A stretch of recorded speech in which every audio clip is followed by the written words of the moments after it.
Hello my friends and welcome back. Thank you very much for being with me again today. Maybe you are aware or maybe you're not. There are about 1,000 foreign observers in the location where the referenda is taking place. I don't know how to call it. Occupied territories, liberated territories, whatever. You know what I'm talking about. I made a video, I think a day ago or 2 days ago, 1 day ago or 2 days ago, regarding a German observer who said about how everything is fantastic and all that, and he's going to go back to Germany and he's going to tell everyone, nobody's going to listen, that everything is going according to the plan. Anyway, or meets the standards of a appropriate referenda and so on. All right, so today we have another guy, another person from South Africa, and he's going to have some very, very bad words for Ukraine. Can you guess? South Africa? Okay. This article comes from Sputnik, obviously Russian news outlet, which ignores certain propaganda words used over there. So in this case, the article came today on the 26th of September 2022. South African observer to Zaporozhye referendum likens Kiev regime to apartheid. So he says, or he, I don't know yet what is the person, is a he or a she, says that Ukraine has the same system as South Africa had prior to, I think, 1994 or 1993. So let's go and see. Melitopol, Sputnik reports that Ukrainian President Volodymyr Zelensky pursues policies that are similar to those that underpinned apartheid, a system of racial segregation in South Africa. They have the same tactics and sponsors. Kulekani Mondli Skorsana, the head of the International Liaison Office of the African National Congress Youth League, said. Important person seems to be.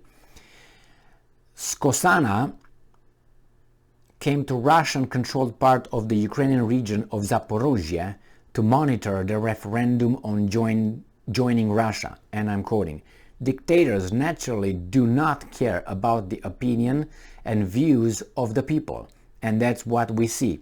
He, Zelensky, is using Ukrainians as a sacrifice for his cheap political campaign.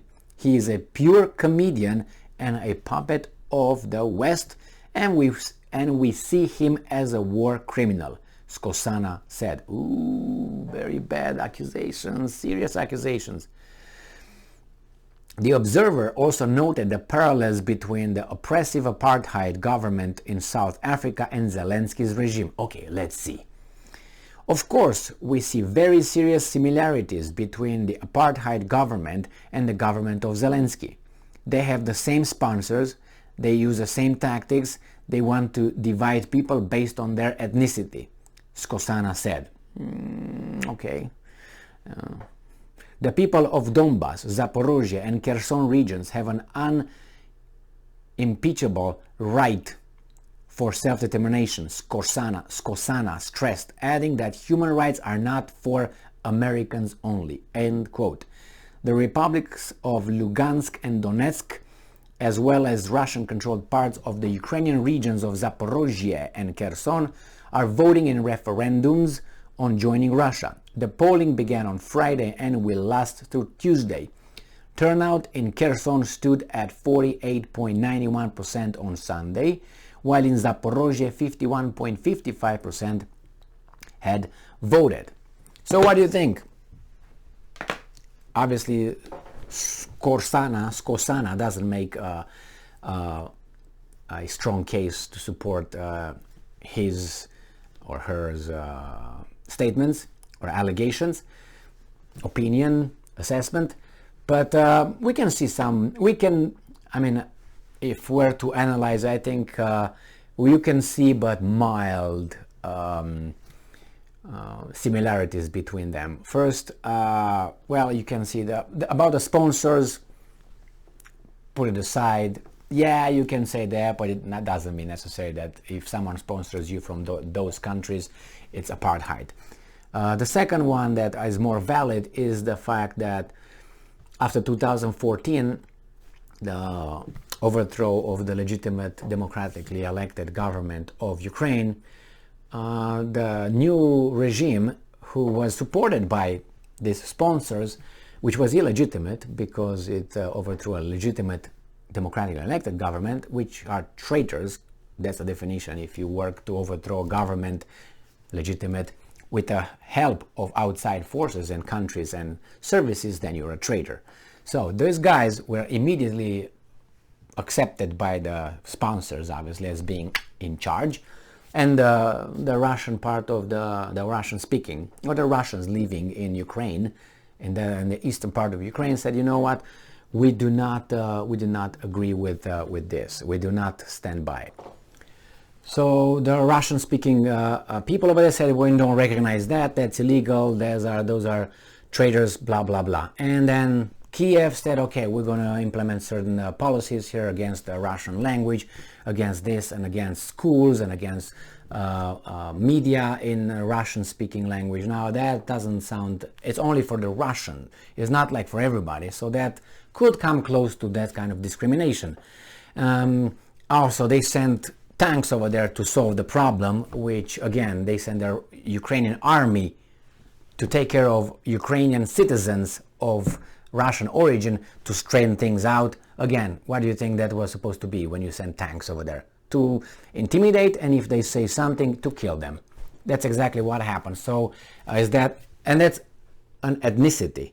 It was not sent over there for Tom Jones, Michael Jackson, and James Brown. No, it was sent for the Russian-speaking leaders and that region, specifically for that. And they didn't vote at the elections, the elections that were organized by these illegitimate leaders of Ukraine, the traitors. They didn't vote it, so they didn't vote. That's why Zelensky is not voted by the Ukrainian citizens. He's voted by a part of it. Those guys are outside. Now, outside because they stayed outside, and or they were kept outside. That's a different story. The problem is you can see some kind of behavior from the Ukrainian leadership that would attack that group based on its ethnicity. Because when you attack their language, you don't attack Ukrainian language, you attack Russian language. And then you get problems with the parties that have Russian ethnic Russians or sympathizers of again, you attack them in the parliament, you ban parties that are supporting those guys and all that. That's ethnic. It's not something that, oh my God, it's just some people over there. It's the Luhansk, the separatists. The separatists are clearly saying that we are, Russian speaking and so on. And then you killed about, what, according to the Russians, about 10,000 to 15,000 people in these hostilities within the past 8 years or so. They call it genocide. These guys don't call it genocide. So how do they want to take it? You can see some resemblance, but not, really. I mean, it could be harsher and harsher. I think discrimination. I think different, behavior towards these guys. And yes, I think so. The actions are different towards those than towards this one. You didn't, punish the Tatars or the Romanians living over there, the Hungarians or anybody else. But you can say, yeah, but they did not break away. Wait, what did they say that they want to break away? Because of the illegitimate traitor government that came after 2014, because they, as I said, look at the definition of a traitor and see if this fits. With the help of outside forces, you overthrow a legitimate democratic government. Put yourself wherever you are. I'm talking about a country where it has democracy and the government is legitimate. Put yourself like you have another country supporting some people here to overthrow it, and beyond those guys, you know what I mean? See if that's called something else, like a game, tennis or something. Thank you very much for being with me again today. Stay strong, stay smart. And those observers, I don't think they're necessarily, objective and so on. But that happens everywhere, I guess. You got your friends and you got your enemies and you got the people that are like, ooh, don't know anything about it. Thank you very much. And they say, we're objective. Okay. Until they come and smack you and then you become, oh, I'm with you. All right, stay strong, stay smart, look for the truth. and be just.